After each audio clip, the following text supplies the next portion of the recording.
Hi. Ooh, microphone is not pointing at me. Is it muted? No, it's not muted. Oh, that's good. All right. Hi, I'm Morgan. This is my channel Tempest Games, where I do live world building and ttrpg and board game design content. Yeah, very exciting. How are you? The music is still loud. Okay, I'll fix that. Thank you for letting me know. We're gonna take this mother down. Let's take down 10%. How is that? Is that better? Cool. Can you hear me all right over the music? I decided I wanted to put my microphone above me today because I was sick and tired of nearly bumping into it. Okay. All right. Since I'm actually taller today, because I decided to blow up my exercise ball, because I was getting shorter and shorter over the days. So I decided to blow it up, and I went overboard maybe, because I completely had to move my camera up like 6 inches. Oh, the music could go a little quieter. Okay, I can do that. Well, I had it at 5% yesterday, or last time, but that was with pretzel. Okay, let's try 7.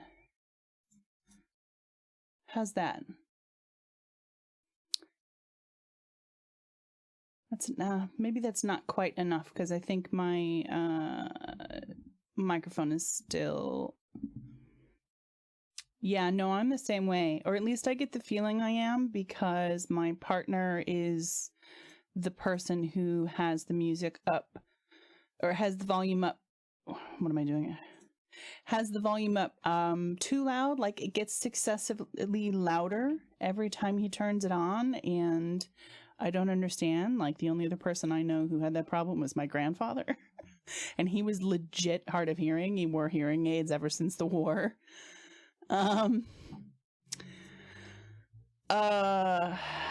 Let's see. Yeah, I think that's a little bit better. Yeah, because I've one of the things I did this week was I switched to excuse me, I got something in my eye.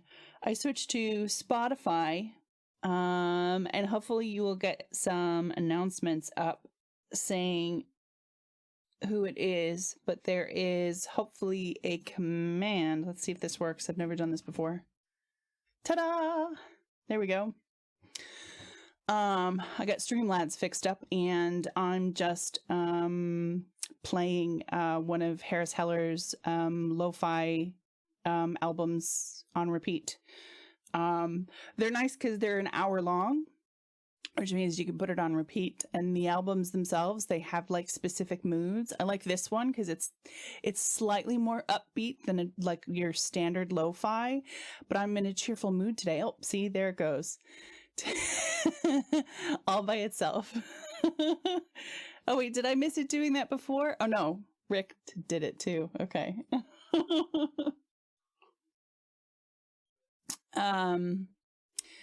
There's I've got some so I've set up the Streamlabs stuff because I particularly wanted stuff like this to be available this weekend when we do our actual play of the Quiet Year. Yeah, I'm just gonna plug that really quick. We're doing I am hosting. How do you say this sort of thing? It's not just me. It's a GM-less game, so I'm not even like running it. I'm just sort of facilitating it. Rick is in, that's Grizzly Eye there in chat, and our friend Pascal. Host, yeah, I get you. Yeah. And we're going to be playing The Quiet Year this weekend. We're splitting it up to accommodate some chronic illness. So we're doing spring and summer on Saturday at 2, and then we're doing autumn and winter at the same time on Sunday. So it's going to be very exciting. Yeah, producing, definitely. I think that's the nice thing about doing a GM-less game, especially for my first actual play, is I, as not the GM, I'm going to have much less trouble mixing gameplay with producing. Also, this game doesn't require a lot of producing anyway, so should be a lot of fun. I have been a busy little bee the last week getting all of the designs in it. Well, the last few days actually. I started on Monday because I was really nervous about contacting the designer, Avery Alder, to get her permission, because I wanted her blessing to do the AP. I know that for most games, people don't really ask permission. For D&D, I probably wouldn't, but you'd never catch me doing D&D on here. And I thought for an indie game, especially an older one that Alder herself has said is slightly problematic, I wanted to make sure to have her blessing. And she gave it me, which was fantastic. But I, procrastinated until Sunday. I've done up a promo. I've got to do a couple more, like a proper starting page for on the days. I've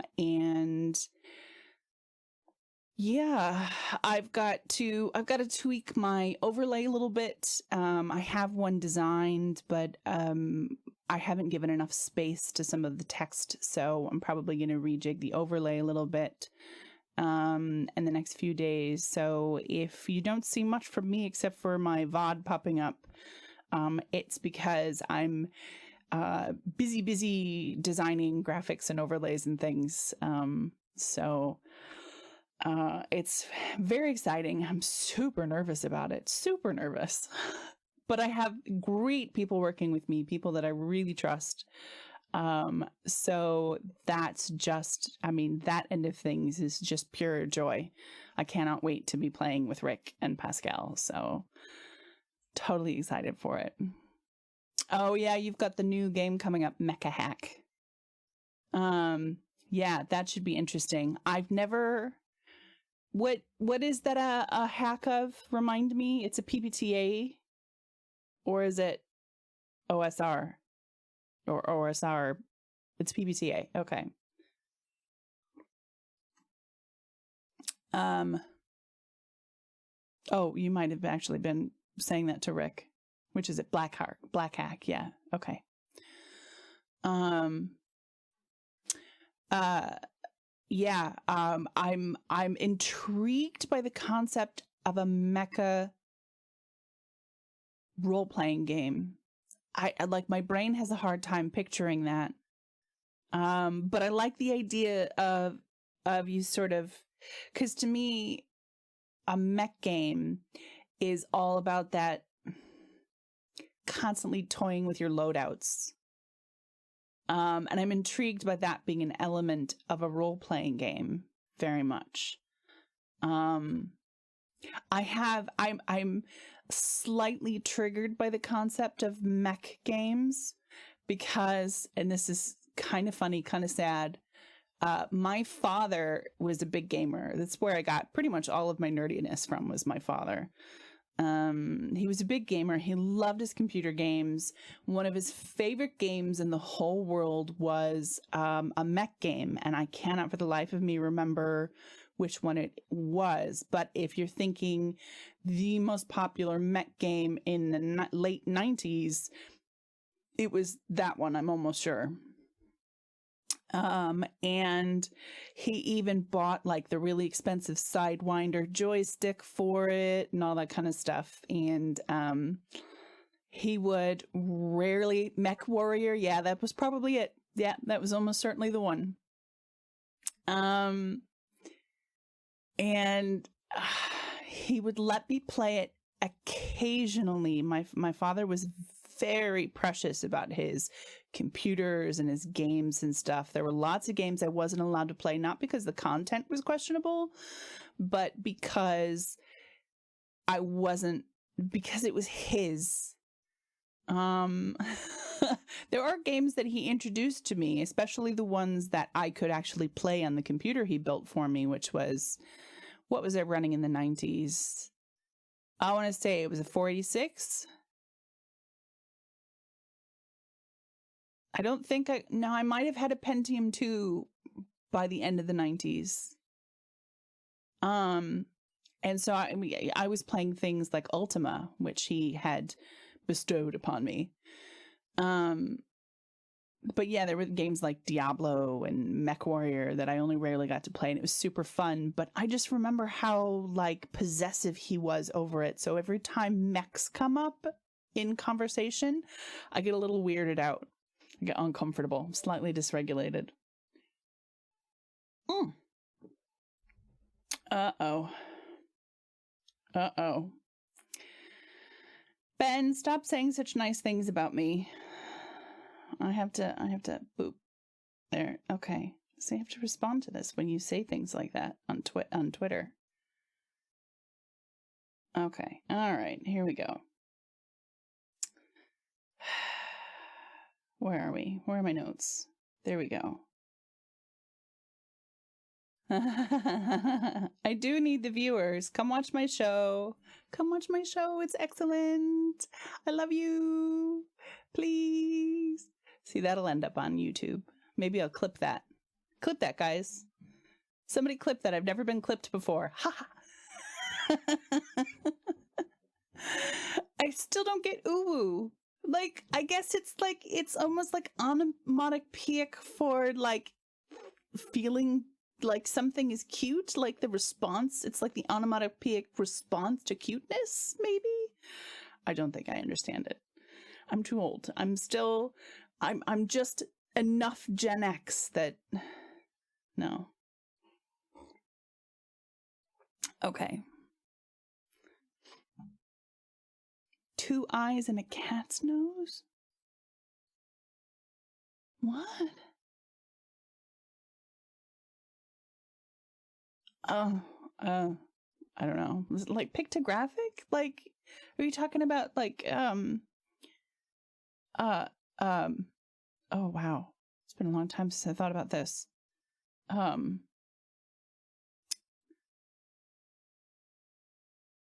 is it? Shoot. Oh no, I'm sorry. My brain's not there. You know, like the slashes and the dots and you use them to like make pictures or like words and stuff. Not leet speak, but the actual like category of characters. Not emoticons. No. It's a no, I can't think of this word. I'm doing really good. I've been short on sleep the last couple of days. ASCII! Thank you, Ben! Woohoo! Yeah. Like ASCII, the way that it was sort of pictorial. And you know, and interestingly enough, an ASCII design has become more popular quite recently. Even though like ASCII in general is out of popularity, but you know, the small O with both the 2 slashes on the side of it is someone like cheering or waving if there's only one. Uh-oh.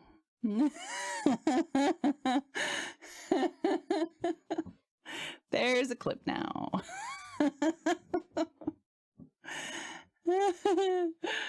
Oh, I'm gonna have to watch that later.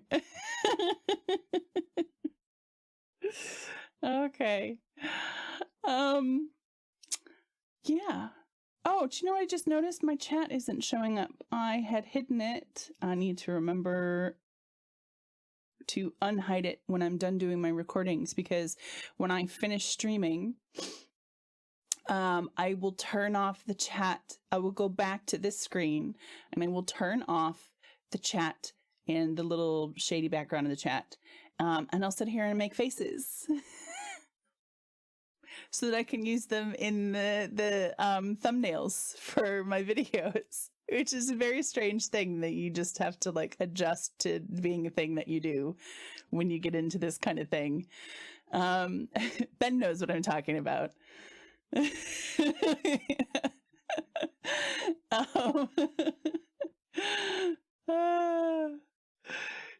Yes, but I need to remember to turn that back on at the end. Okay, let's do a thing. let's do a thing. Burp. Monitor. Okay. What was I going to do? Let's look at this Urban Dictionary thing. Oh, I see what you mean. Yeah, no, I've seen pictures like that. Oh, dang it. That's the wrong monitor. I've seen pictures like that. Okay, because it's a, yeah. I don't think it works in text, though. Like, if you do the picture, sure. This also reminds me, because of the color scheme, the yellow and the pink, it reminds me more of Pikachu than a cat. Thank you for the transition compliment. That was a lot of headaches and hard work that I'm like 100% certain that I cannot reproduce without spending an equal amount of time with headaches and brain hurt. Which actually ended up spending, so you know, the promo I had coming in and out of the starting screen, that was an equal amount of headaches and time, because it's using something called Touch Portal, which is like a digital screen deck that you or Stream Deck, sorry, that you put on your phone, and it connects to your computer, and then it bosses your computer around, and it can do all sorts of really, really neat things that don't even have to do with streaming. Some more OBS plugins. Oh, well, the one you're interested in with the transitions is called Move Transitions. It's a very good one. I did a lot of research running up to starting streaming on like how to set things up and what plugins I ought to have and that sort of thing. So that's me and my normal overthinking it bullcrap.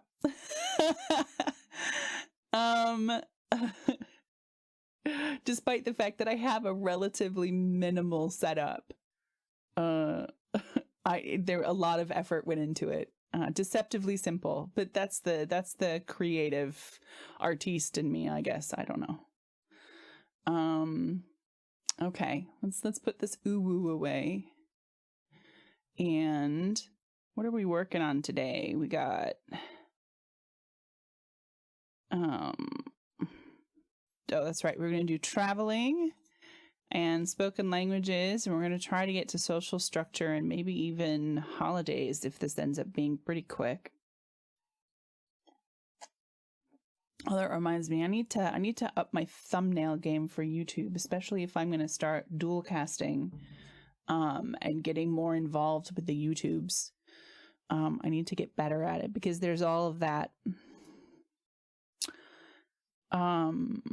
strategizing for the algorithm kind of stuff, and there's a lot more psychology involved in actually getting people to like watch your videos and click on them and whatnot. I think it's gonna be, I think I'm gonna handle it the same way that I handled Twitch, which was basically not trying to become a professional YouTuber right away. I mean, I've already started, but I think what I want to do is I want to pick one thing, try and do that well, and then do another thing, and just one by one, and try really hard not to do all at once, because that is a real problem of mine. I'm definitely a classic overthinker. Yeah. So 500 pounds on a camera? Gosh, never forgot to make a video.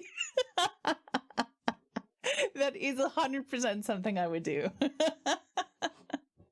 I can't. Oh, wow. The idea of spending $500 on a camera right now just sends me in cold shivers.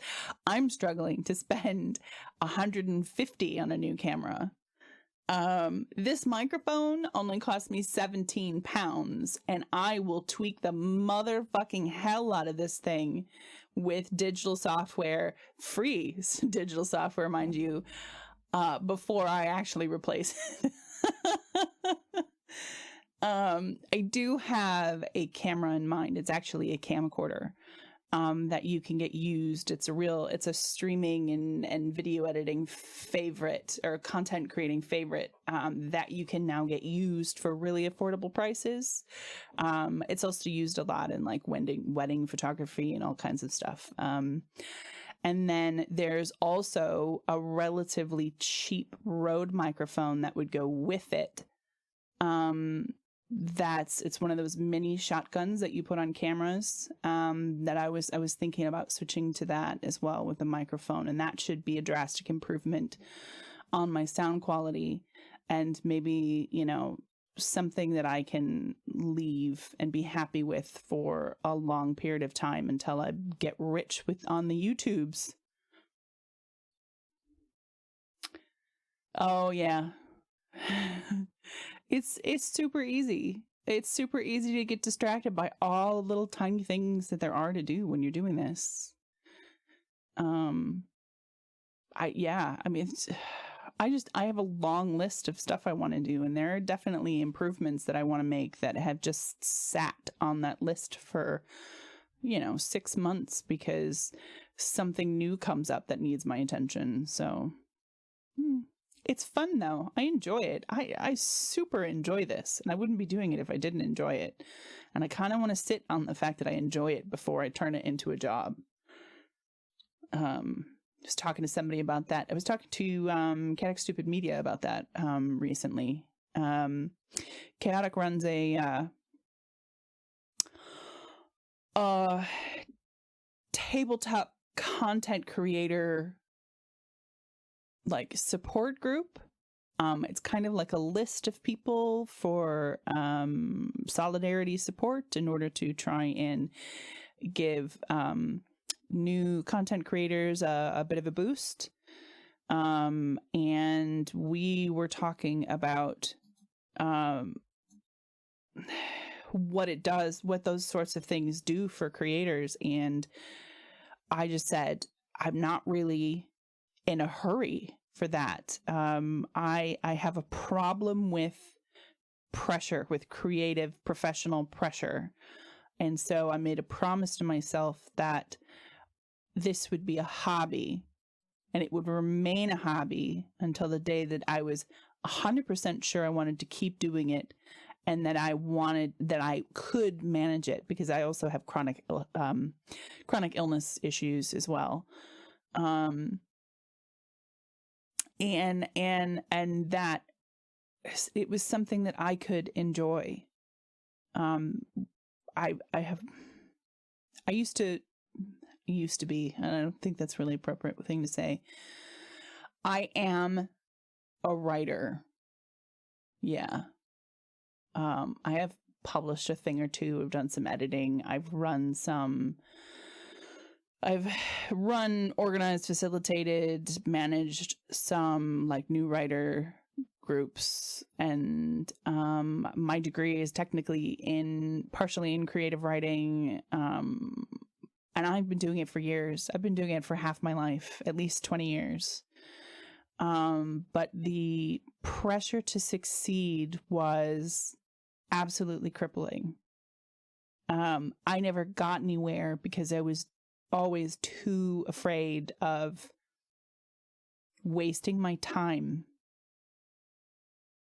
And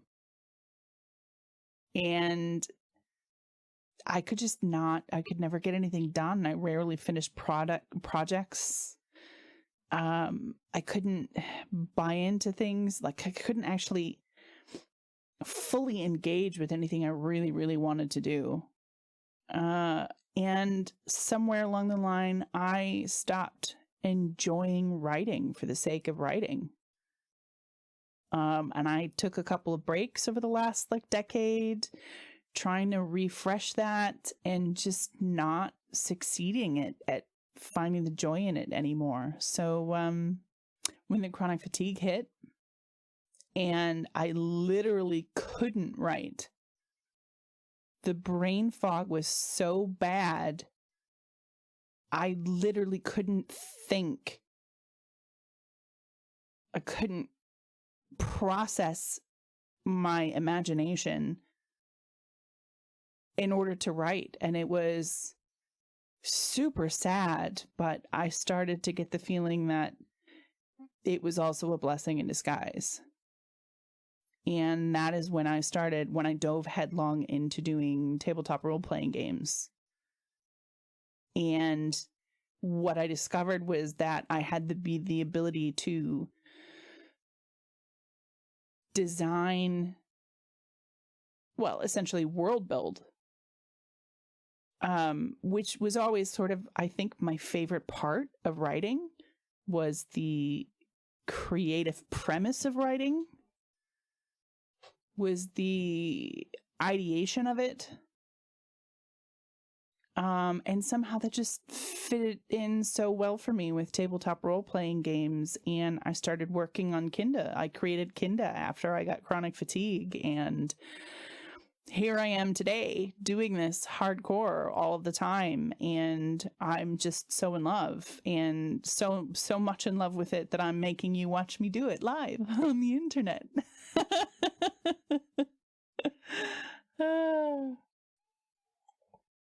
Right, I said we were going to get shit done today, so let's get some shit done. Let's do some shitting. Let's not do some shitting, no.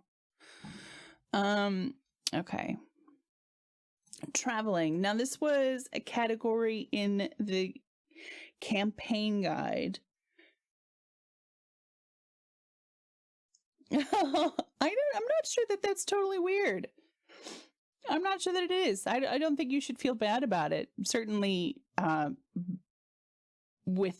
considering how much this is doing for me, that you enjoy watching my stream. Yeah, I wouldn't feel ashamed about that at all. I think we all just too easily feel ashamed about something that we think is... We impose our own restrictions on ourselves, and I think you put them out there and you suddenly realize that actually these restrictions don't exist in the world, and that's all in my head. And I think maybe your angle on enjoying world building is not something that you need to be ashamed about at all. Okay. So traveling is a category in the campaign guide, and I thought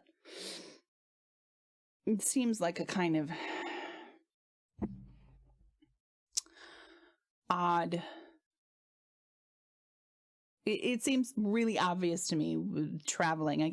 I suppose in other worlds, it would not be quite so obvious and simplistic. But on Kinde, it's super simple. Basically, everyone travels by foot. You can travel by wagon, and then that begs the question of, are there pack animals or working animals, and what kind of working animals are there? And maybe I need to make a note in theory while we think about this.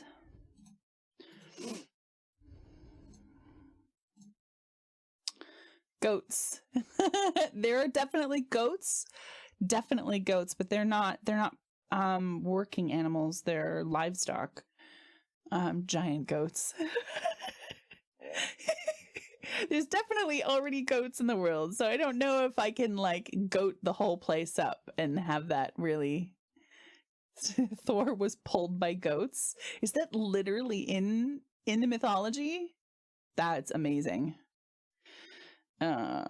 Working animals. Wow, that's cool. I always thought Thor was a really interesting character, and that makes him even more interesting in my world. Okay. I'm just gonna check and make sure that like my voice meter hasn't blown up or anything. No, that's good. Okay. I get paranoid about that now because it's always when I'm not looking that something goes wrong with my sound. Oh, let's not talk about eating goats. I mean, yes, goat is delicious. I've had it, but I just love goats, like live goats. They're just brilliant, amazing things. And I plan on having several in my life. He could eat them, and as long as he didn't eat the bone marrow, they'd come back to life. Yeah, that sounds like a very Nordic mythological story there.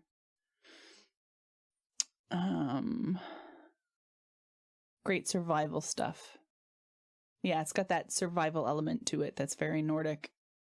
Okay, working animals, horses. Let's just talk about horses, dogs. I'll put goats on here since y'all are so mad about it. Oxen. What are the kind of working animals are we talking about? Donkeys.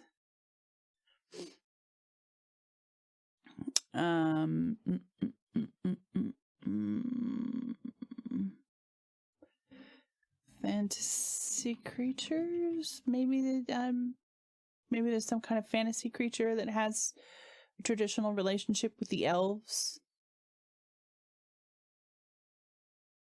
This is not for D&D, so yes and no.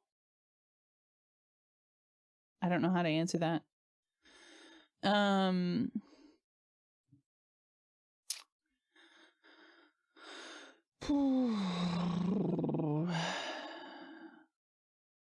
Horses are a plains animal, and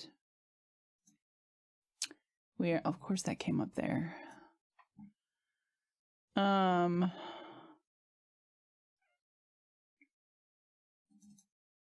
No, it's not there. It's not in that Dropbox.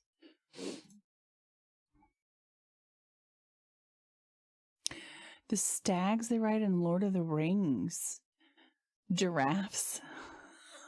Long horses. Yep, that's right. Hi, Bobicus.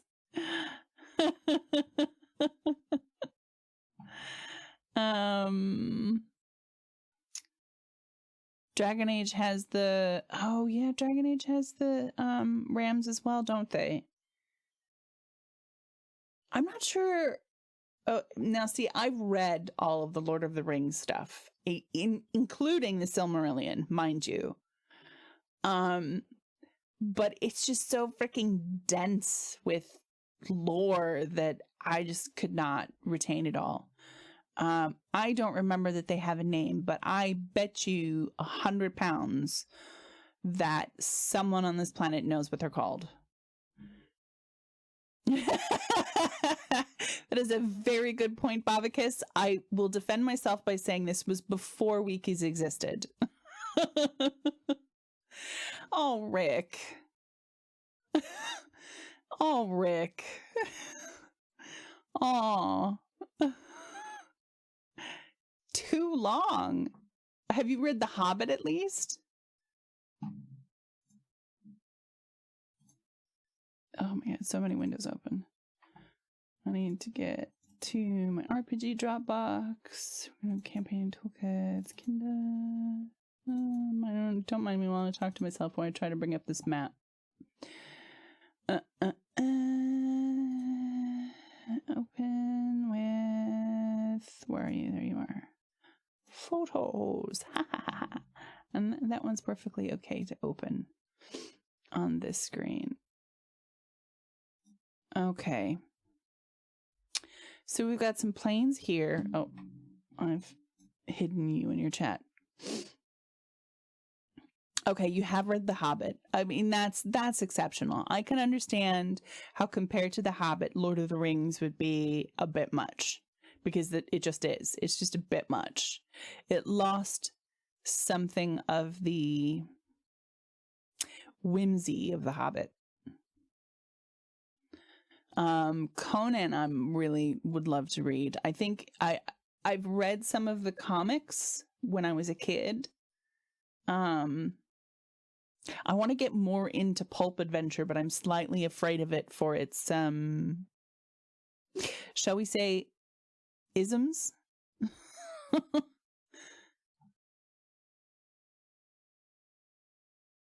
One of the most common predators of moose are orcas. I 100% believe that. I'm pretty sure that moose don't actually have a very clear predator. I imagine in grizzly country, if you've got like a baby moose or a small moose, a grizzly could manage a moose. But once they get to adult size, there's very little that can handle a moose. Those things are evil. They're practically predators themselves.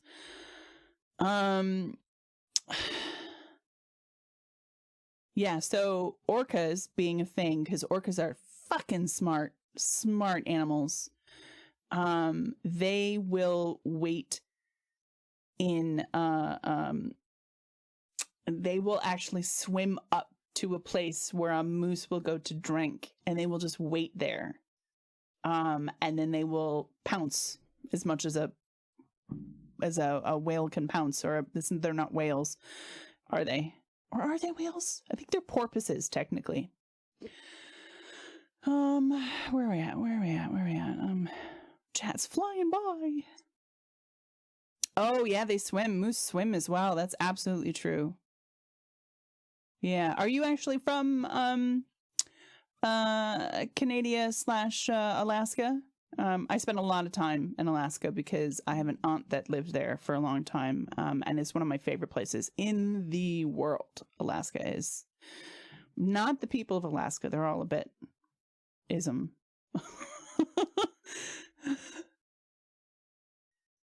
Pacific Northwest? Yeah, I get you. Yeah. Okay. Although peaceful Northwest is a nice way to think about it too.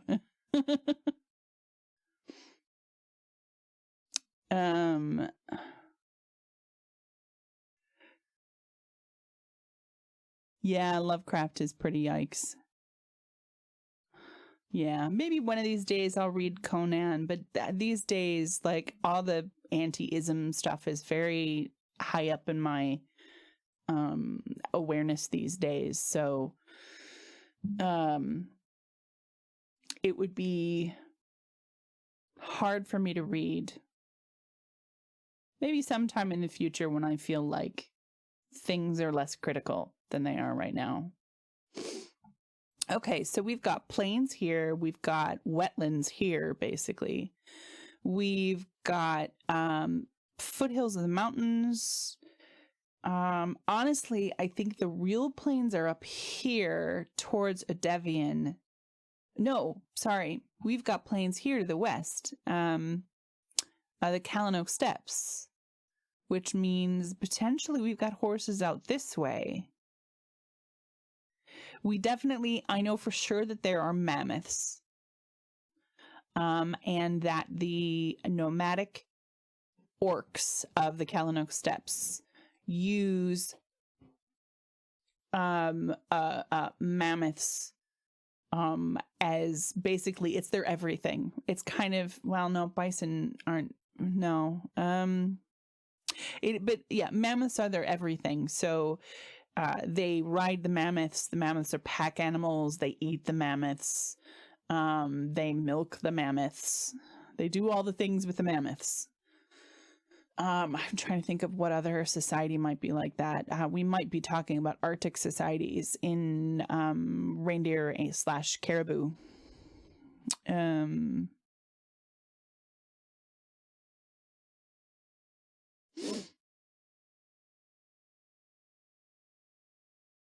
Most of the stories are fine, just some. Yeah. No, yeah, absolutely. Even the films are kind of hard to watch. I think in general, pulp fiction is a little bit difficult. But there's some real classic stuff in there, and you can't exactly blame them for their problematic ways given the time period that they're in, and that I'm not sure that any of them are that outright ismy. It's kind of, it's more of that like hidden cultural stuff, but I don't want to make any blanket statements because, like I said, I haven't really read any of it. But that's kind of like what Tolkien is like. We were talking about Lord of the Rings earlier. That Tolkien is super problematic, but not in a way that you can really blame him for. Yeah. Anyway. So the question is, are there also horses in the Callanogh Steppes? And if there are they animals that have been used by the elves? I feel like no. I feel like it's quite antithetical to the elves to use animals that way. Animals are, well, think of it this way. Animals are kind of like vegans, very hands off with nature. Here, I'm going to mind my own business over here on this mountaintop where there is less wildlife. And just let it do its thing, and we're not going to touch it. And that is the elven ethics of nature. Would they have kept other fey creatures? No. I think the problem there is the more fey something gets, the more anthropological it gets. Like fey creatures and unicorns and the like are supposed to be like super intelligent, much closer to humans than to, beasts. And I don't think even the elves would have considered themselves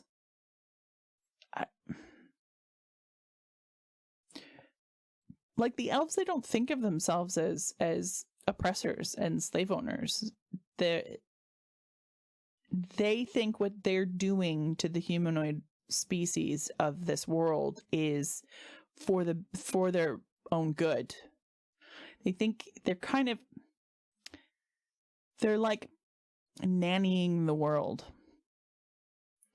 They see themselves as facilitators to the adoption of their own ethics. Yeah. Like, almost like that sort of missionary attitude. Only rather than going into someone else's space, they become the space around the thing that they're what is the verb? Ministering to, I guess. I should know all this stuff. I spent a lot of time in a very evangelical Christian upbringing. Evangelize, I guess. Yeah. Minister is more of, evangelize has a different connotation to it than minister does.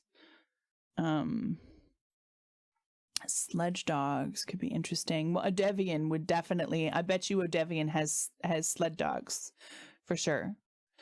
Let's see. Let's write that down.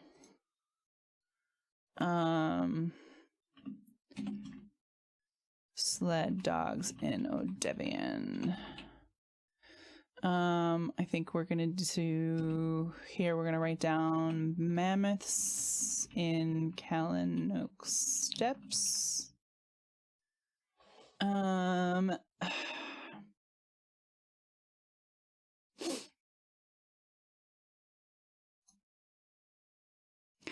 I think for the most part, everything's really just human powered. Excuse me. Oh, so sorry. That happened really quick, and I couldn't, while trying not to sneeze, brain where the mute button was. I hope that wasn't too bad.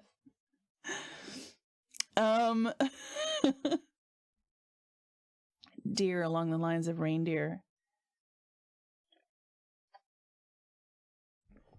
And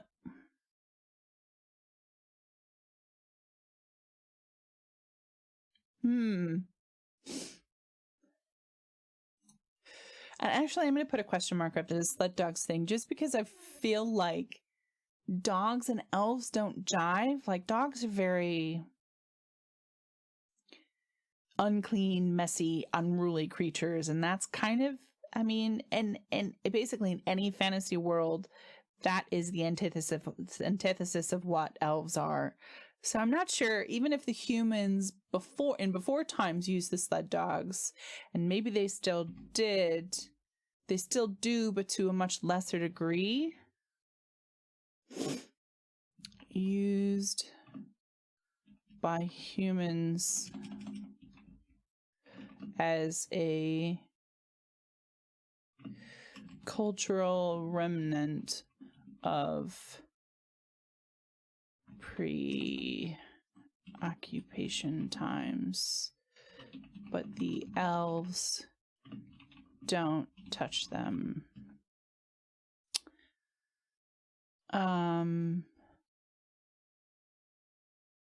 All the mountains should be goats. The chimera. Oh my god, I love that so much about The Last Airbender. Oh, I just absolutely adore the chimeric animals. Yeah, that's a good way of explaining them. The dual animals. It's just brilliant. It's so whimsical. It's so iconic of The Last Airbender that I would be afraid to do that without essentially just advertising to people that I'm ripping off The Last Airbender.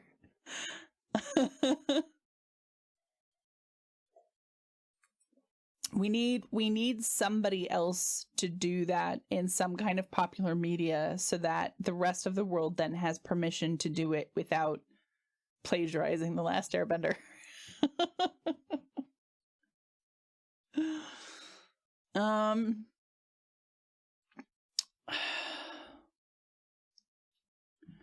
Let's see.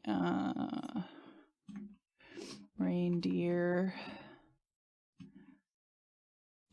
That's again an Odevian thing. Not a Miminey City thing. You make a very good point, Bobicus. Absolutely. That is a very good point. Yeah. Extend it to elk. Yeah, I mean, then we're just talking about the family of deer-like creatures. I don't know what the actual family name is, but they're all related, you know, and it's one of those creatures as well that has a different name on different continents. Reindeer and caribou are actually the same animal. They just don't call them reindeer in North America, and they don't call them caribou in Eurasia.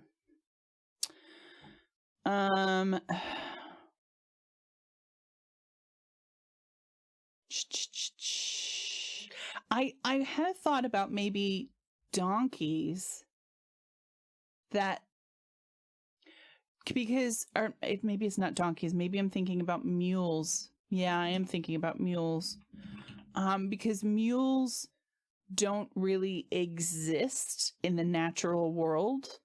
They might exist in ones and twos of in a herd of either donkeys or horses, but it's such an accident of nature, because they're so often sterile, that it's almost impossible for them to, what is the word I'm looking for? Profligate on their own in a natural world. So a mule is a human made thing. I don't want to use the phrase man-made.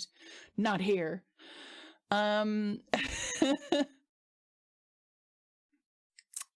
Yeah, it feels kind of elven to have them create something that in their view is outside of the realm of nature, and therefore their ethics allow them to use them.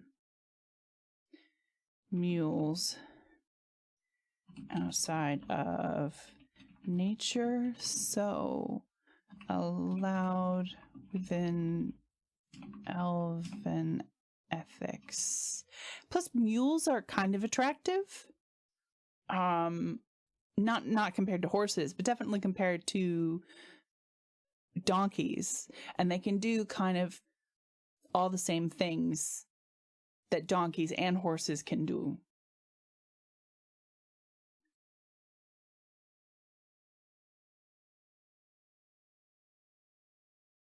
Okay.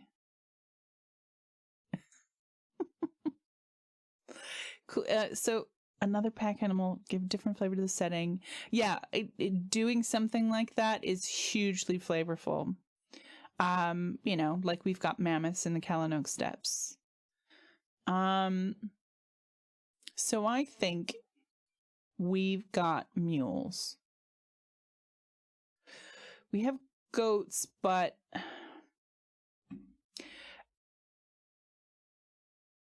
mostly livestock. But is there a fantasy version that functions as a working animal? That's something I think I want to think about a little bit more. Well, given that we are talking about a world in which the cities are all on mountaintops, it's not actually that dwarven. Not in this world, anyway. I mean, I get where you're coming from because we associate dwarves with mountains. And certainly the dwarves in my world are underground mountain, like underground mountain people. I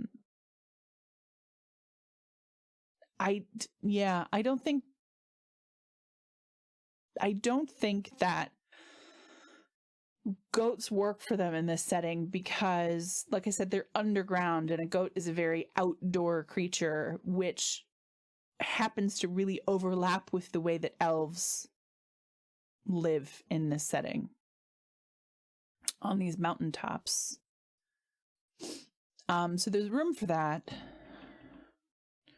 Overlapping habitats with elves. Okay. Horses. I think, yeah, ethics problem.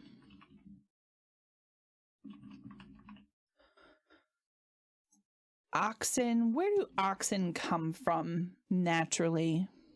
What is their... Let's see if we can get another page up.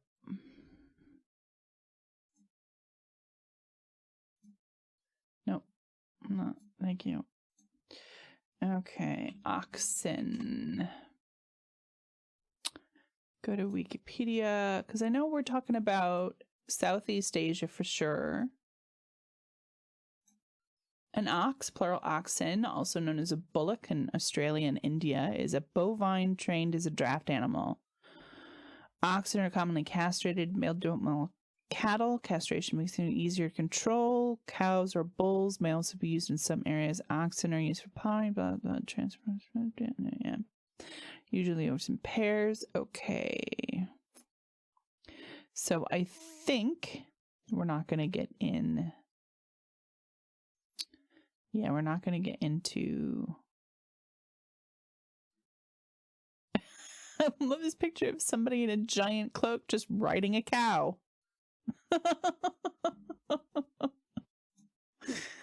Okay. So nothing particularly species based about oxen.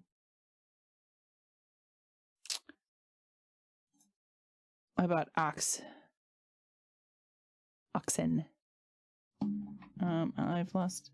There we go. Bison, that is another plains animal. Yeah. They could be very unique, you're right. But again, that would be on the Kalanook Steppes again. Or, I mean, I suppose it could be, because the Kalanook Steppes actually turn into desert.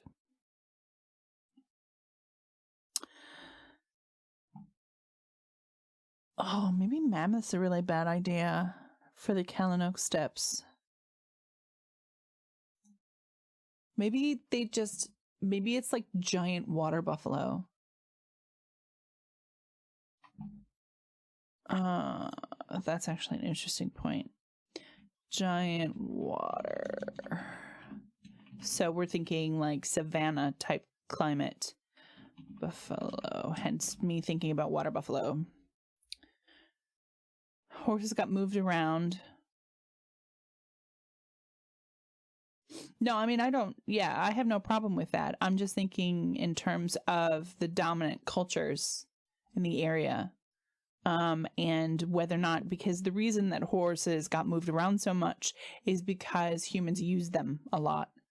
The reason we have dogs is because, because they were attracted to us and then we domesticated them and now we have a million breeds and all sorts. So I'm just thinking back to that logic there. So, are actually just trained cows. Buffalo. Yeah.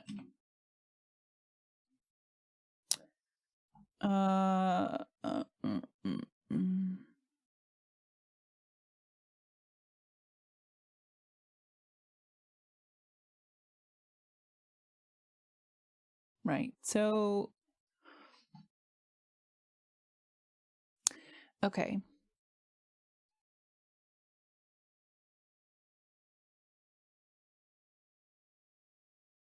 I think what we're going to go with, let's get back to here, is Miminey City maintains a herd of mules. Maintains a herd of mules.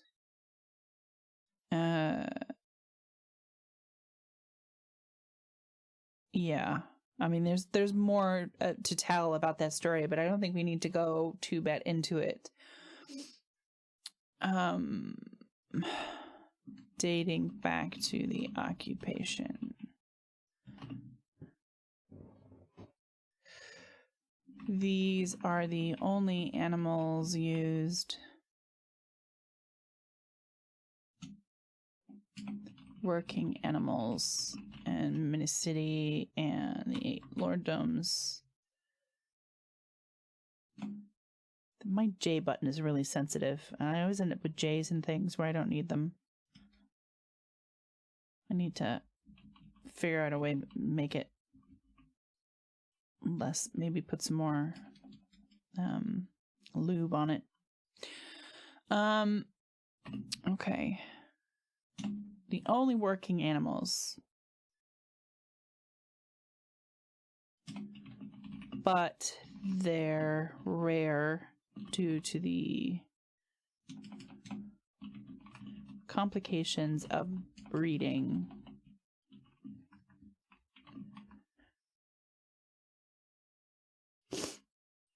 So only, how would you describe it? Like sanctioned?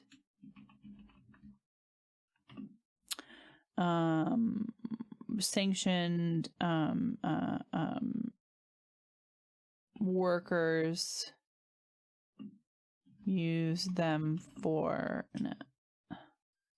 rephrase that. So they're only used for sanctioned activities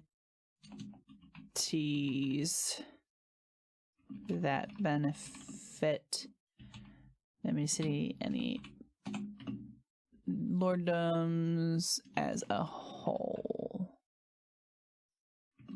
They're a what do you call it? Social commodity. Okay. So most people get around on foot.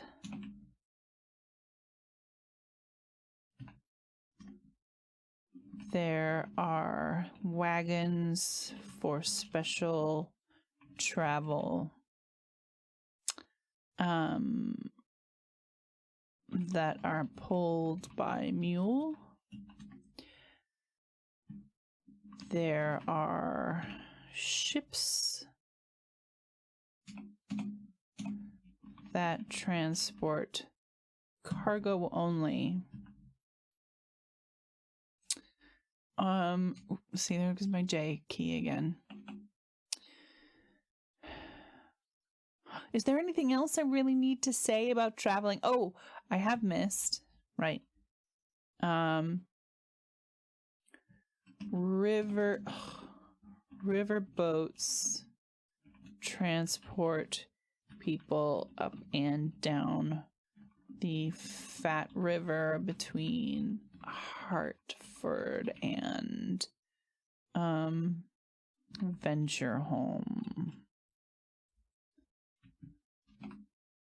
All right, let's take a look at this photo again. Have I? Oh, it's with an E. I haven't spelled it wrong. Yep. So it's basically all these riverboats do.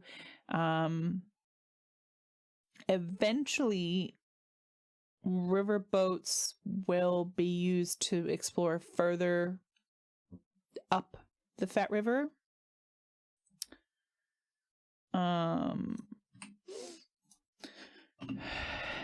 These boats are just beginning to be sent on sanctioned adventures. We'll just say adventures because I think we know what we mean when we say that. Further up the river. So when the boats are going further up the river towards where we know we don't know specifically where Odevian is. We just know it's up there. And so Venture Home's job is essentially to travel north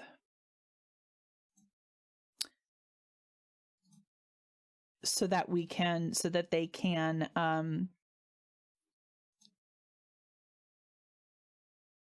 make contact with Odevian, with the humans there, if they're still alive.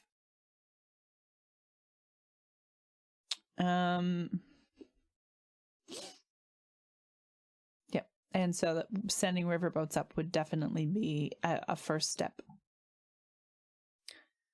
Okay. Right. Am I missing anything else? Anything else that I need to cover in regards to travel? I suppose I can say with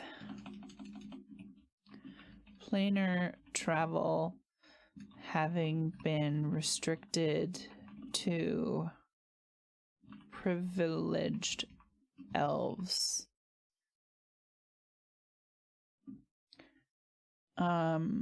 post-Exodus humans are not even aware of the possibility of magical transport. So it's not even on their radar. Cosmology, are you talking about deities? In which case...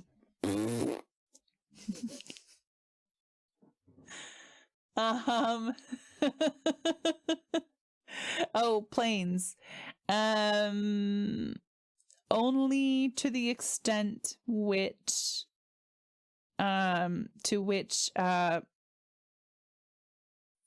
it is available to the humans. I'm afraid to say too much about this because it gives away a lot of secrets about what is actually going on in the world. I would say yes and no.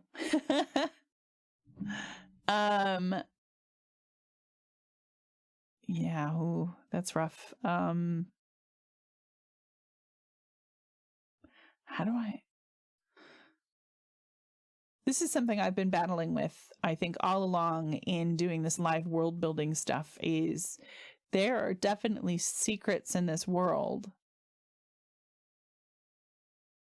And to what extent would my talking about them on stream be spoiling it for everybody?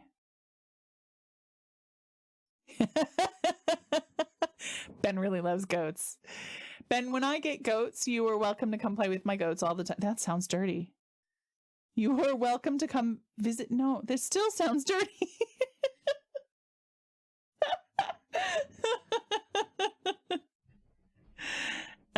Yes, you should come stay and see the goats.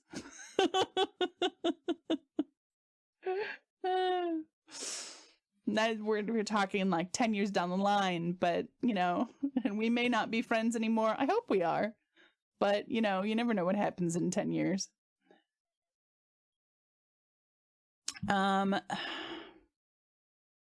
Yeah, so you get all that goat fanaticism out of you.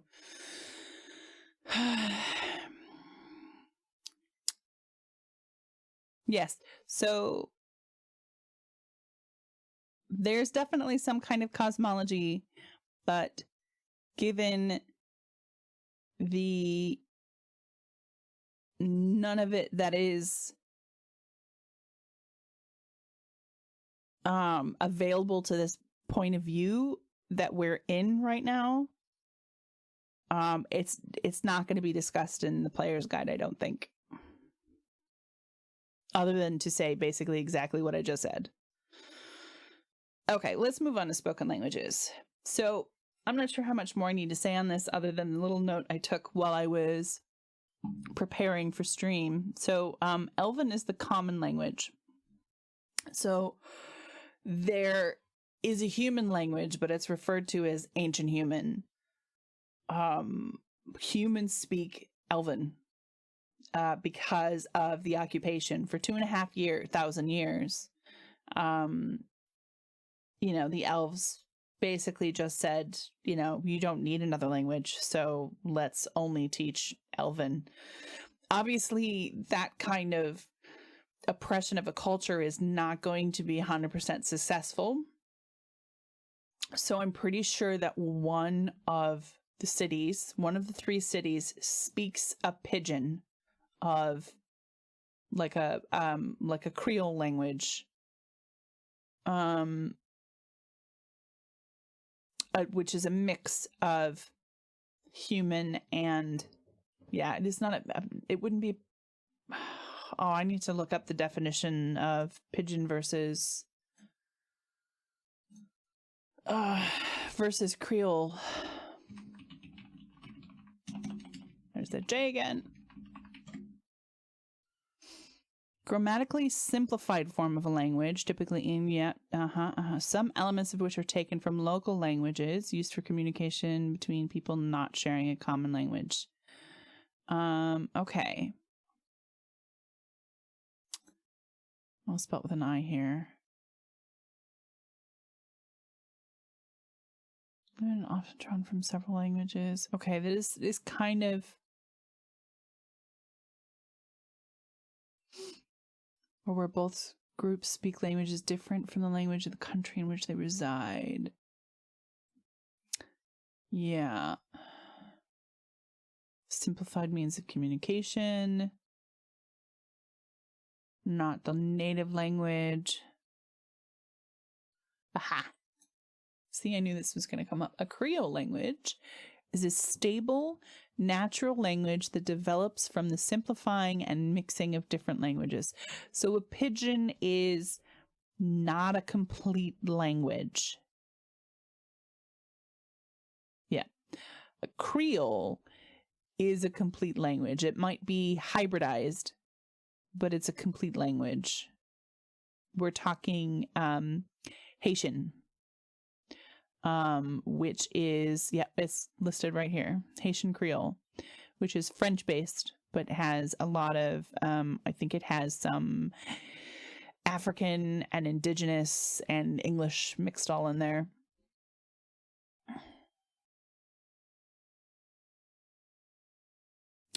There are actually multiple Pigeons around the world, and they all sound wildly different based on what languages there are incorporated into the Pigeon. So there's a North Carolinian Pigeon that is probably really close to dying out. The last I read about it, which was maybe at least 10 years ago, it was only spoken on a very specific island in North Carolina.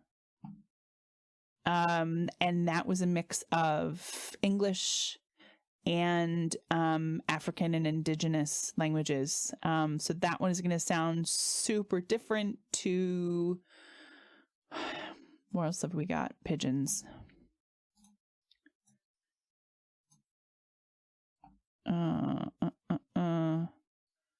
Pigeon's considered a form of patois, which is more of like a deep dialect. Have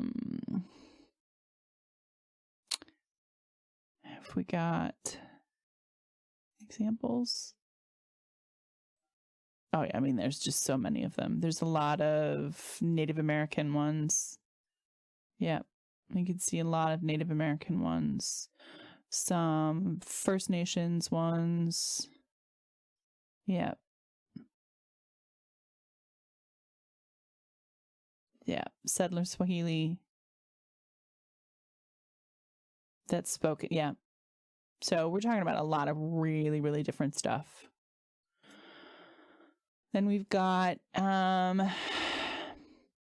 what's another Creole? I think is Tagalog. I don't even know how to actually pronounce this. The language that's spoken in Philippines, I think, is technically a Creole.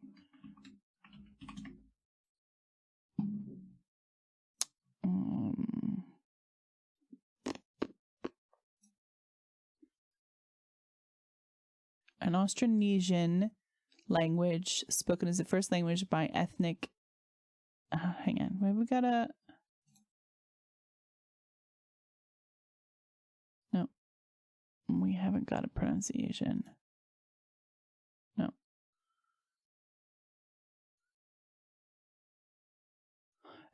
I think, is anybody good at reading these? Oh no, see, this one says Tagalog. Okay, so maybe I am pronouncing it correctly.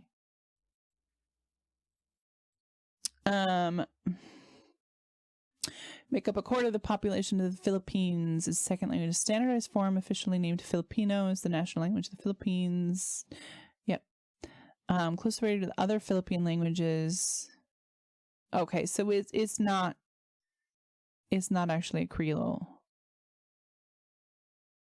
I always had the impression that it had elements of other languages in it, which it might, but maybe it's just really minimal. Yeah, here's a section on borrowed words. Tagalog vocabulary is composed mostly of words of Native and Austronesian. Most of the words end up with diphthongs, and those words were duplication. However, it was a significant number of Spanish loanwords. That makes sense. In pre-Hispanic times, trade Malay was widely known and spoken throughout maritime Southeast Asia. Indian, Chinese, that also makes sense. Japanese, Arabic, and Persian. Huh. What an interesting place the Philippines is. I mean, other than its, political issues. Just such a mix of cultures that seems so exotic to what I know. Which is kind of ironic because we get a lot of Filipinos in the States. Scots is... Ooh. Scots is that different from Scottish? This is actually a good thing to look up.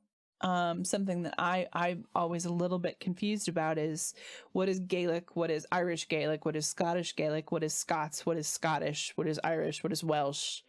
Like, there's so many terms that I've heard. What is Scots?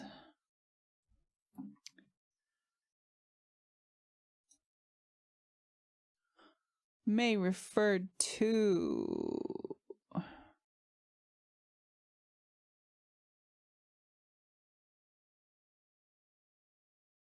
Huh. Okay. It's not automatically saying that it's a language. What about this? People and cultures. The Scots language. Here we go. Okay. So this is suggesting that Scots is different to Scottish Gaelic,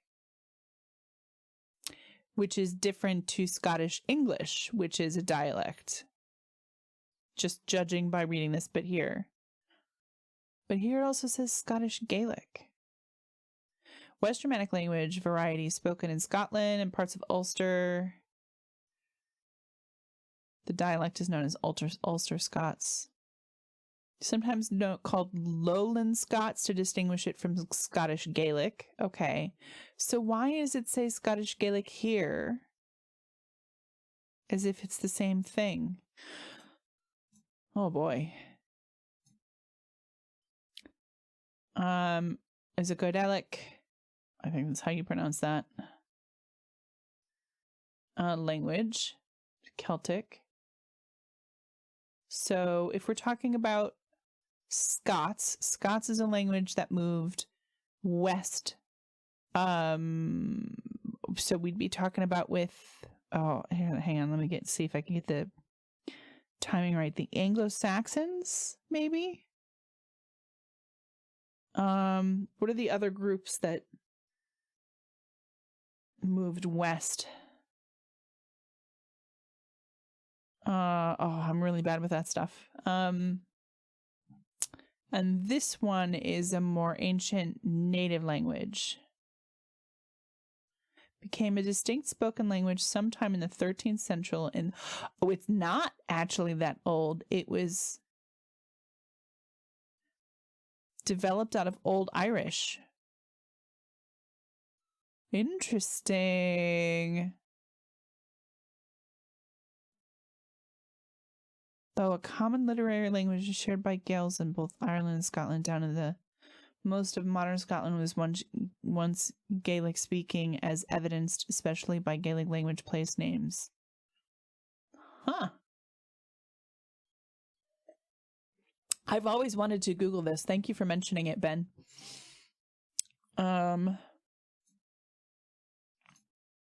So you've got, so there's basically three things from what I understand. You've got Scottish English, which is a dialect of English, which is why when you go visit Scotland, you can't understand people, even though everyone tells you they're speaking English. Then you've got Scots, which is a language that traveled to Scotland. Sister language of modern English. Modern Scot is okay. It is recognized as an indigenous language of Scotland. Yep, and vulnerable, as recognized as vulnerable by UNESCO. Okay, then you've got Scottish Gaelic, which is an older Celtic language that came from Old Irish and became a distinct language in medieval times. Super interesting. Okay. Does that answer your question, Ben? All right.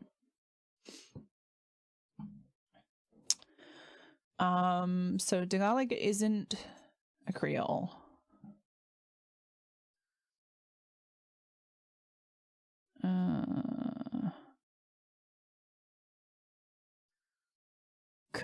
Controversy. It's one of those words that has stresses at different continents, and being an immigrant, I struggle sometimes to decide how I want to pronounce it. Oop-a-doop-doop. Okay. So what would we be calling this? Would it be a pigeon? Would it be a Creole? Let's decide. If it's pigeon, it's super simple and not complete. I feel like that kind of makes sense given the lack of education that humans receive.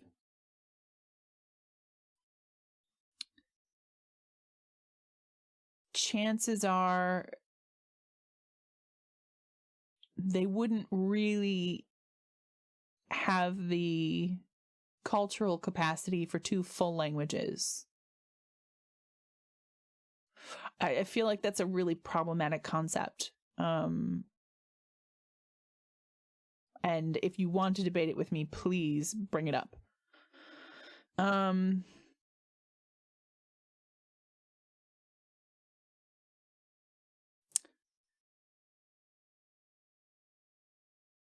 But what would be the point of having just a pigeon?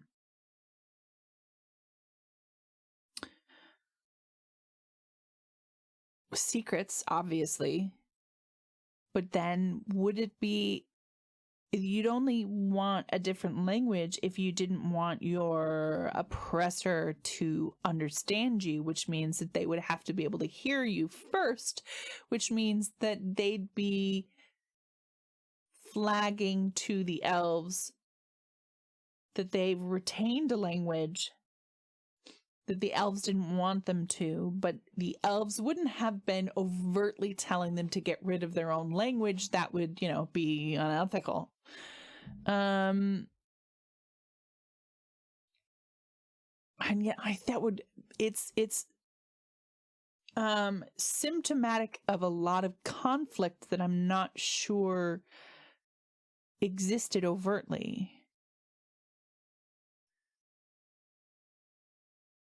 I mean, that's super interesting, it being a bit like Thieves' Cant, Rick, but you have to, again, that's very symptomatic of a very overt conflict between these two cultures that I don't feel like really existed.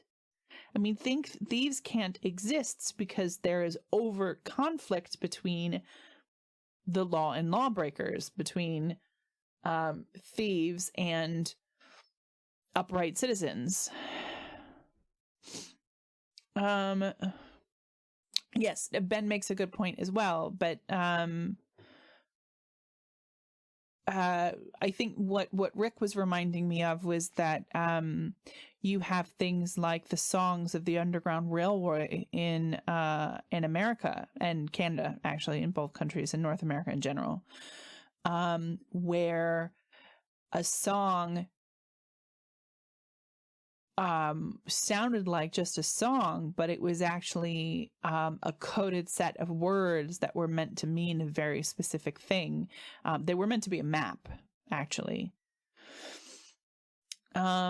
So that when American slaves were singing these songs in the fields while working, if there was an escaped slave somewhere, they could hear the song and follow the instructions by the song.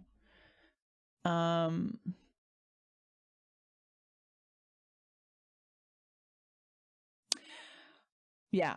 Again, not something I know a huge. It's not something I know a lot about. Where contextually we're talking about something that I think every American knows about to some extent. It's something we're taught in school, but when you're a white kid, I hate to say something like this, but it's not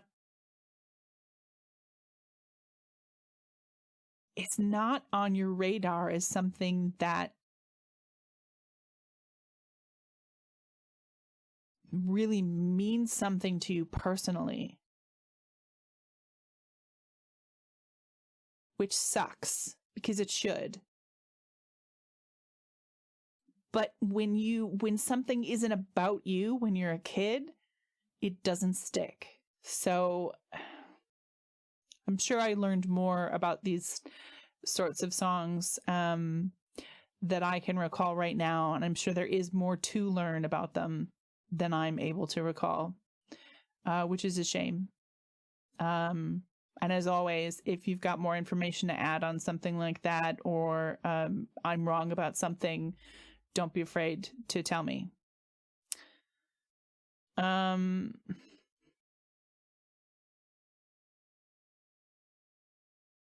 So in that sense of communicating in a way that your oppressor doesn't realize you're coding it, it doesn't realize that you're communicating it and isn't flagging the fact that there's something secretive going on, I think potentially fits in the setting.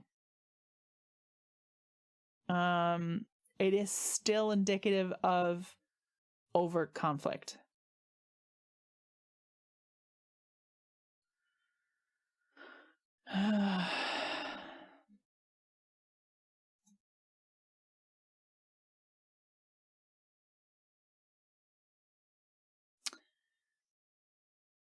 Which makes me think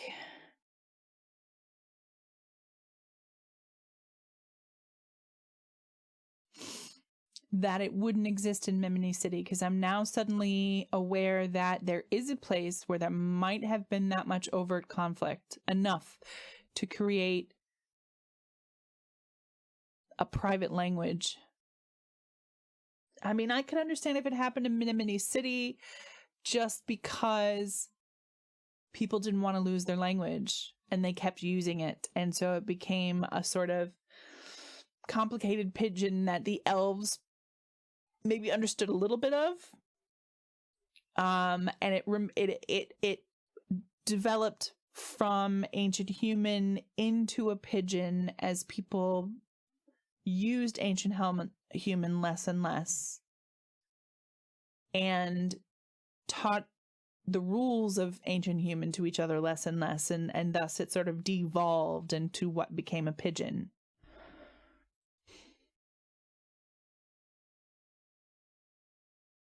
But that seems not interesting.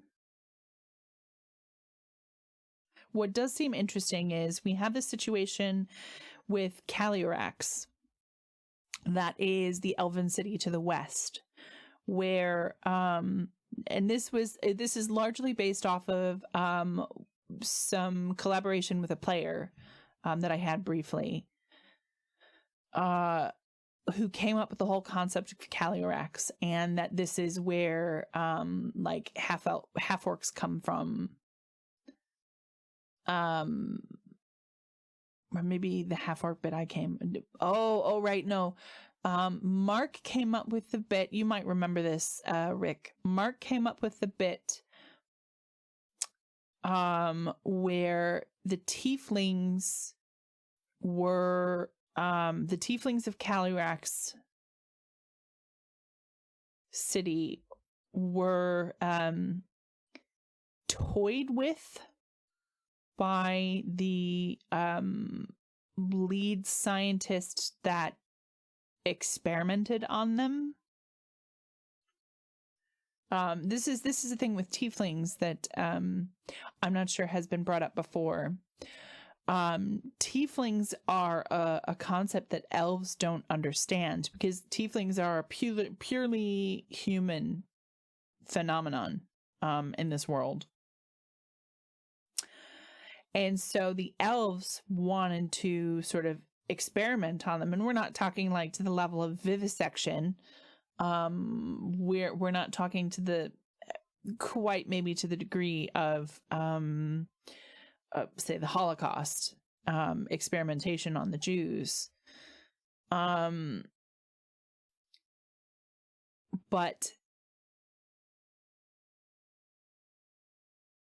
there was definitely a lot of science that was happening trying to figure out what tieflings are and how they existed, and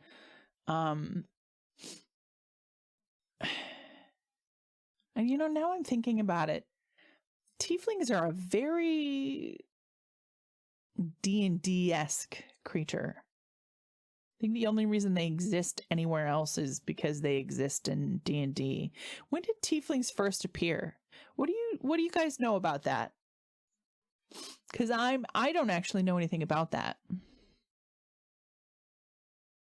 Planescape, okay. Yeah. Which is very much a D&D thing. Yeah, I can see how they would fit in there. I like the concept that there is a strain of genes within the species that is literally cursed. But maybe I won't keep the literal tiefling. I suppose for now it's useful to keep referring to them as tieflings. They were different to modern tieflings. How were they different?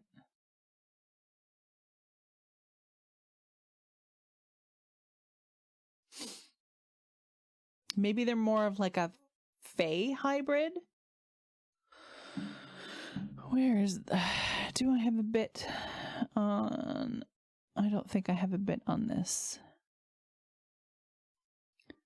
They didn't look the same. Okay.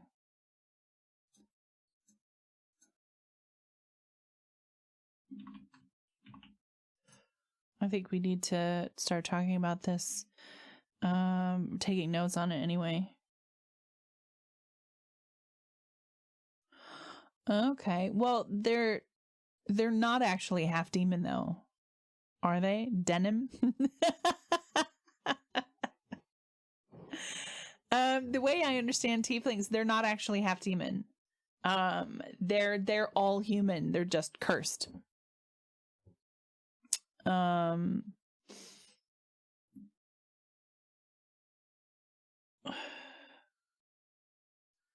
So let's see. Tieflings,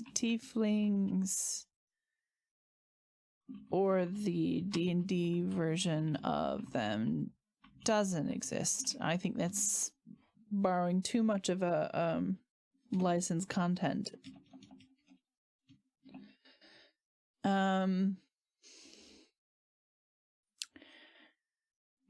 But some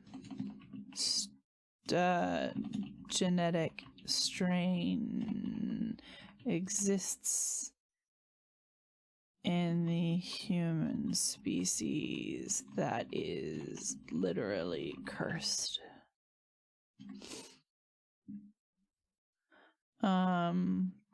Demon, fae. Damn it.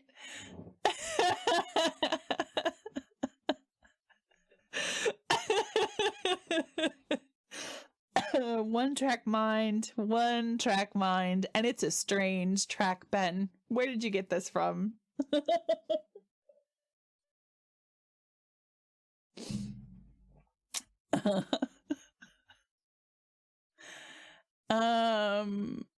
I think I have to now put that in there. Okay, let's see. Demon fae, something else. Are you getting drunk, are you? Oh, I haven't, you know what? I haven't drank anything on stream in a really long time.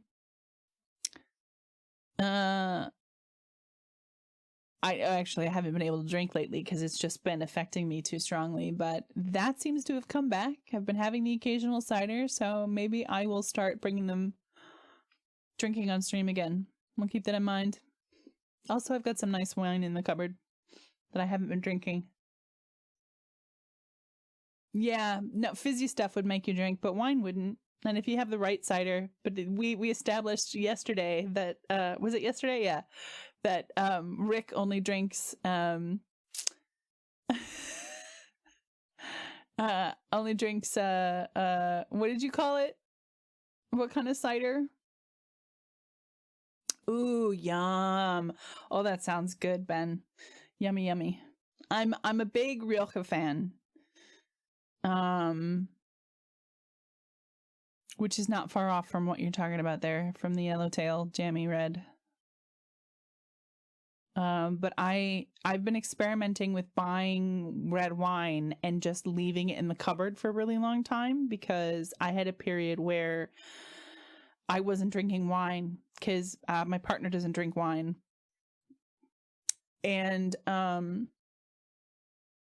so I'm not really I don't drink wine. I don't drink anything often enough to crack open a bottle of wine and drink it by myself and not have it go off at some point.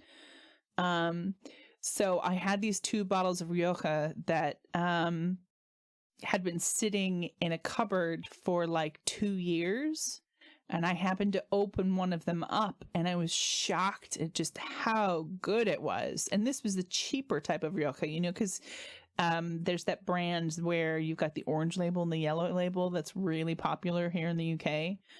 It was the cheaper one of those that was sat in my cupboard and was absolutely delicious when I pulled it out. So I decided I'm getting into maturing wines. Yeah. So it's hard to know that it's sitting in your cupboard, just sitting there doing happy little things, and having to be patient and wait for it. But, 'cause, yeah, especially when you're doing like inexpensive shop wine, unlike my father-in-law who does not booze cruises, the private car version of a booze cruise where he goes to France and Italy and brings home huge cases of expensive, delicious, magnificent wines and matures them in his cupboard. I don't have the money for that. I once looked up the going price for a bottle of wine that we had at his place, at the in-laws' place. That was so tasty, and I thought my parents would really love it. So I was considering buying them a bottle, and I looked up the price, and I nearly choked. Not a thing that I'm really gonna do.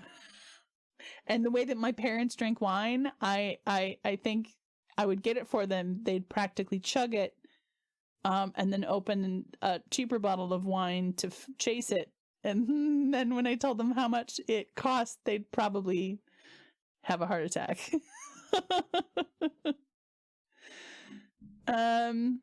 Yes, all the red wine and the RPG retreat. I will make sure to have a couple of, well, I'll probably need more than a couple bottles of fine aged shop bought wine for whenever we do that.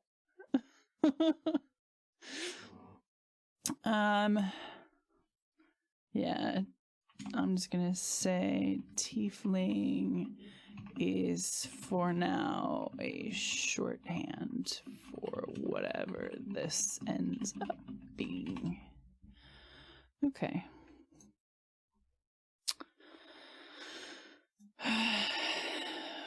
We were talking about how in Calyrax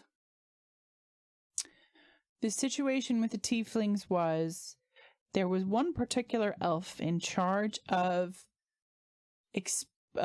testing and doing science that involved tieflings or our equivalent of tieflings. Oh, poor Google speech to text has no idea. Oh, no, it does know what a tiefling is. It's actually using the word tiefling correctly. I'm so impressed. I saw it use the word earthling earlier, and that must have just been a mistake based on my pronunciation. See, the Google speech to text is so good, and I wish it was something that I could access in order to use in an actual play for other people. But unfortunately, the only way that I know to access it is with my my OBS plugin that only does like one set of captions, and I don't think recognize or signals multiple people speaking, which kind of almost seems to me like not worth the effort. I mean, I'm still going to use it. I'm still going to have closed captions available. But I know a lot of people, and this is a pretty good thing, that you can actually use open captions, which open captions are captions that are always on the screen. And you can have each individual person in your actual play getting a specific feed for their open caption, and then have that, you pull that into your OBS and just display it underneath their image, for instance. That would be super great. But I've never seen one that actually does a very good speech to text, which it feels to me kind of defeats the purpose of having them in the first place. So I think, at least for this weekend, I'm just going to stick with the closed captions that I have, especially because I don't think that we're going to do a huge amount of talking over each other. We're all, I think the three of us are quite, no, you go, no, you go, no, you go. So I don't think we're going to have a lot of trouble with talking over each other. But we will see. And I will keep looking for a really good way of doing open captions with everyone on the actual play. So let me know if you know of anything that's really good. But I do think that there are some cases that having open captions is not better than not having them. We are all super polite. It's one of the things I love about you guys. And I'm not even sure if it's totally politeness so much as just utter shyness.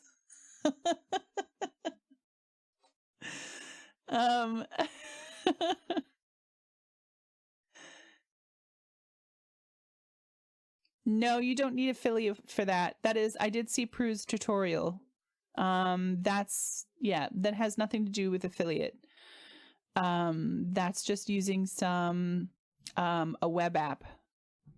And then basically how that works is everyone involved in the stream uses that web app on their end and then gives you a URL that you pull into the OBS, and then you display it using that URL. That's a real quick and dirty summary of how that works. But I never seem to like what it outputs at all. So I don't know exactly what to do with that.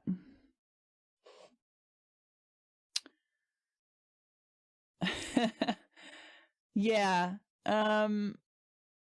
YouTube uses the Google speech to text. So YouTube's captions are great.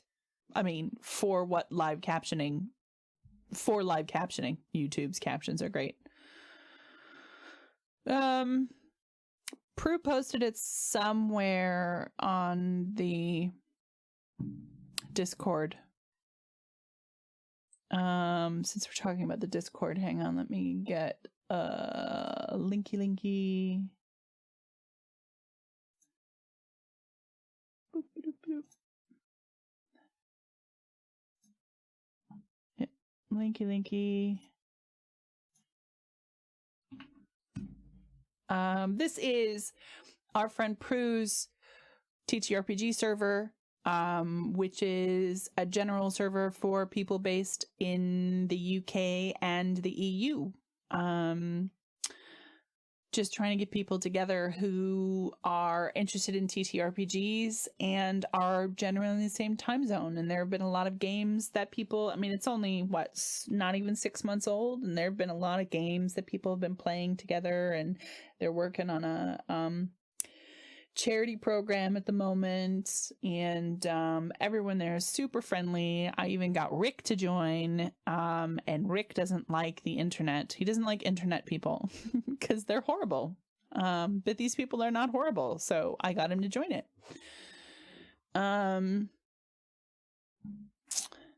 Let's see. Yeah, see, if Rick says they're lovely, they're lovely. They're definitely lovely. Okay. So I guess I just haven't answered my own question yet about this language thing.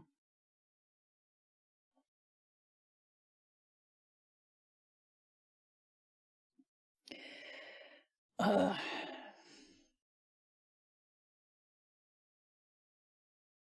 didn't even finish talking about the situation with that elven experimenter. So what we decided was that there is an extreme amount of superstition among the tieflings that came from Calyrax because of some weird stories that this elven experimenter was telling them. And it turned into, over time, given that tieflings' lifespans are so much shorter than elves is, it turned into a kind of almost like anti-religion.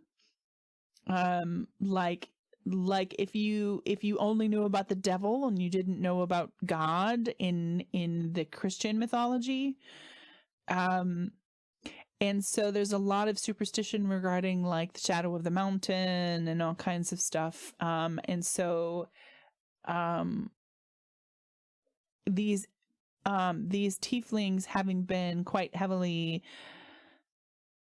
manipulated and gaslit and abused psychologically by this elf, may have had cause to engage in overt conflict with the elves, and therefore had there be an existence of a pigeon language for that purpose, or a thieves' cant, or underground song languages.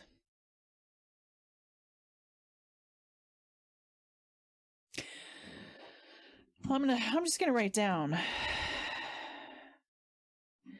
pigeon for the purpose of hiding things from elves is symptomatic of overt conflict, may conflict with setting. Pigeon that evolved as, how'd you call it? Evolved because of an attachment. No, I'm not spelling that right. Attachment to culture plus lack of education is likely but boring. So I need to think some more about this. I think just a couple of hours of thinking about it is not gonna do the job. I also don't want all of the interesting things to happen in Miminey City, because then why go to the other cities? If all of the really interesting things happen in our current place, then I'm just going to run out of ideas for interesting things, or I think I'm going to run out of ideas for interesting things for people to do and see and learn in the other cities.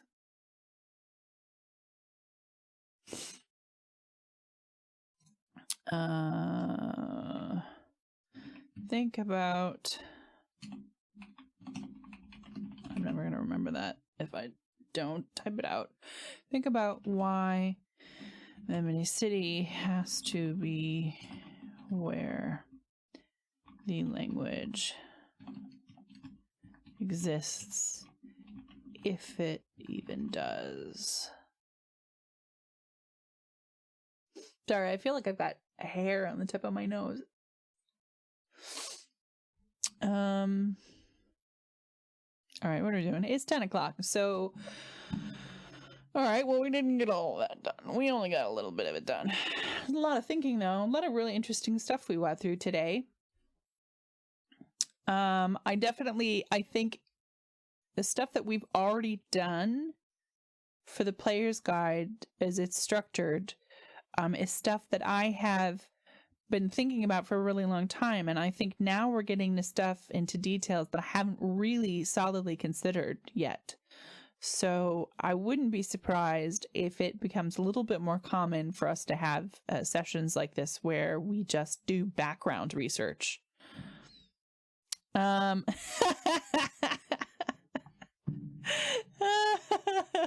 told you to go ahead and derail it as you please. And I mean, I think you might be giving yourself a little too much credit. I don't think that we really ever really derailed on the goat subject. Yeah, okay. This is doable. I am so behind on typing this stuff up. So behind. I've been having a really hard time focusing, which is actually something I'm working on at the moment. So hopefully I can catch up, because I have not published a page on World Anvil in forever. And I may actually not be publishing on World Anvil. I may switch to another platform that someone had introduced me to, but I'm not sure about that yet. Stream 100 Tempest. Sorry, I don't understand the Stream 100 Tempest bit. Replaces all. Oh, is in like a celebratory, like on my 100th stream, everything is goat related. I'll make a note. We'll think about that.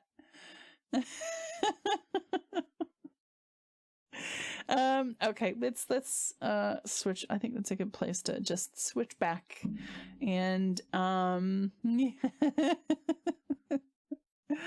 I'll make a note. We may do that. I mean, I'm definitely obsessed with goats. I just don't think everyone needs to know how obsessed with goats I am. I'm also clearly not drunk enough to talk about it endlessly. But that's also a thing we can fix. Maybe I just need to design.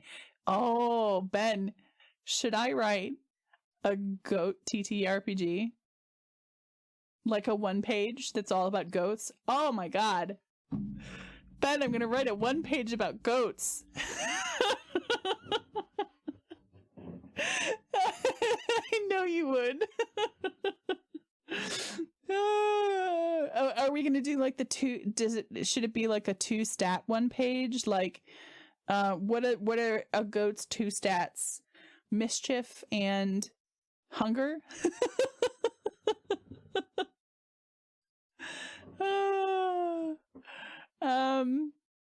Which are opposing, because you can't be as mischievous if you're hungry. You're easier to control when you're hungry. I need to look at more 1-stats or 1-pages. This is something I wanted to before, but I got really overwhelmed by the number of 1-pages that actually exist. Like, you've never even heard of them. But as soon as you start like just dipping your toe into the world of 1-page RPGs, it just explodes. There are so many of them. And it's not always easy to tell which ones are based on, the concept of the 2-stat concept of lasers and feelings, and which ones are based on any number of other things. I want to know about other systems besides the 2-stat system. 3 stats, Billy, Goat, and Gruff. Oh my goodness. You'd have to, I don't know what those mean. I can't think of it off the top of my head. What would they mean, Billy? Is it like headbutting? Goat is just goatness, how goat they are. And Gruff is, I don't know, Gruff is how much trouble they get in, maybe. How goat are you? Exactly. How goat are you? I like that it would be kind of nonsense like that. We'd have to come up with a kind of what inherent story is there in goat to gamify. Okay, this I'm gonna be obsessed with this now. Oh no, I can't afford to be obsessed with it. Remind me next week, Ben, that this is a thing that we came up with tonight, because I need to forget about it until Monday. And I may not remember, and I want to remember this. This is the thing I want to remember. Okay. Right. So that is all for tonight, and I hope that I will see you at the weekend for my actual play of The Quiet Year by Avery Alder, who's a brilliant game designer. You should see this show because it will be fun, because we're using some new tools that I have never seen before on an actual play. So we're using Owlbear Radio, and no, that's wrong. Owlbear Rodeo. Okay, now that is a word that Google speech to text doesn't know. And that's the word owl bear. There, okay. I got I got the individual words. Owl bear. Yeah. No. It's funny sometimes watching these speech to text engines trying to figure out your words.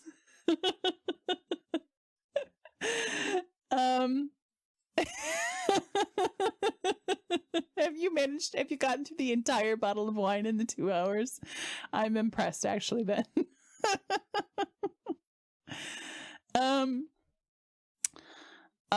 Yeah, Owlbear Rodeo is the thing that we'll be drawing on. And then there's also a tool at losing.games, which is a card drawing tool specifically for The Quiet Year.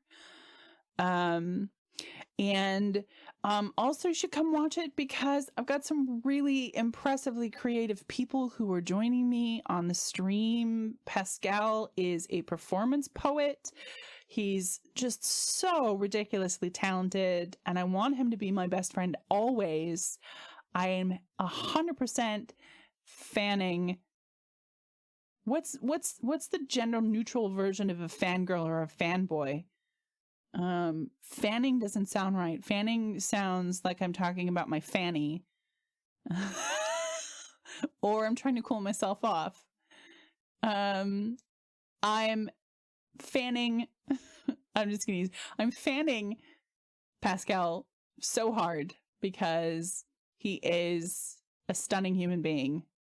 And I cannot wait. Standing, that's a good one. Yeah, I totally stan Pascal.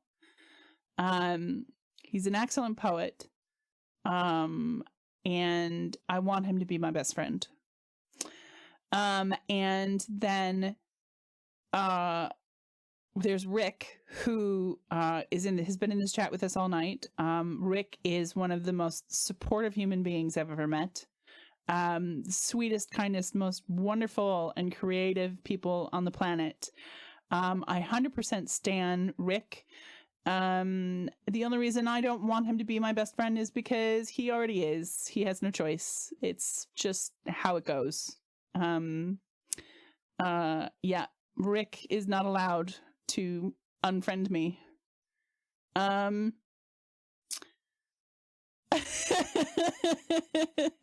He's also adorable. And he has a wonderful dog who is also called Ben. Simping? Ew. No. Simping is like the bad version of standing, Ben. And I'm just so genuinely thrilled to be playing a game with these two people. It's super queer, because we're all super queer, and that's also delightful about it. It's 2/3 trans. Unfortunately, we are all very white. And one of these days I'd like to do something about that with my actual plays. But it feels super awkward running around the internet going, "Hi, are you a person of color? Can we be friends?" I don't know how to do that yet. I barely know how to do that with people I'm not asking about their skin color, or ethnic background. I'll figure it out. I'm working on it. I'm trying. Yeah, but it's going to be a great thing this weekend. It's in 2 parts. It's magnificent. It's in full color. It's in Technicolor or whatever. Come, please. It'll be amazing. Come join us. Yeah. Let's leave it there. Because I'm just going to keep rambling about how amazing Rick and Pascal are. And I think Rick is going to die if I keep talking about him like that.